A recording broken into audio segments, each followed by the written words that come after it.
We're getting another example of the opaque nature of that regime in Pyongyang, aren't we, right now?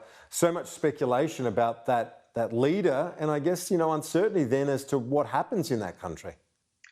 There sure is. So I always say to you, or I always say, Kieran, that North Korea is best understood by watching a program which is almost a documentary on it, Game of Thrones. That's how North Korea operates.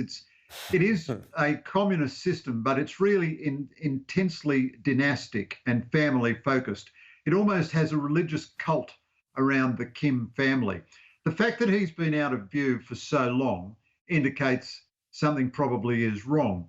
Donald Trump, however, in that sort of very distinctive way of his, was saying, I know all about Kim's health, and you'll hear about his relative health in a few days. Now, Trump would certainly have access to the best intelligence in the world. I think American intelligence on North Korea is typically just a fraction better even than South Korean intelligence.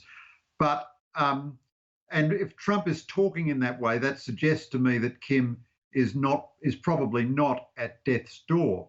However, there is no line of succession in the Kim regime. Kim Il-sung, the country's founder and first dictator, groomed his son, Kim Jong-il, for 20 odd years. Kim Jong-il groomed his son, Kim Jong Un, for a year. And along the way, all kinds of other relatives were bumped off. Kim Jong Un assassinated his brother to make sure he couldn't be a rival. He had executed his uncle, who had been very powerful, very Game of Thrones style of behaviour. And if he were suddenly to die, you could expect a pretty frenetic internal problem at the top. But I think you would also see another member of the Kim dynasty emerge. Communist societies, of course, are intensely sexist and always were. So they would find it very difficult to have a female leader, and the nearest member of his family to power is his sister. So there's speculation that she could be a regent while his 10-year-old son inherits the throne.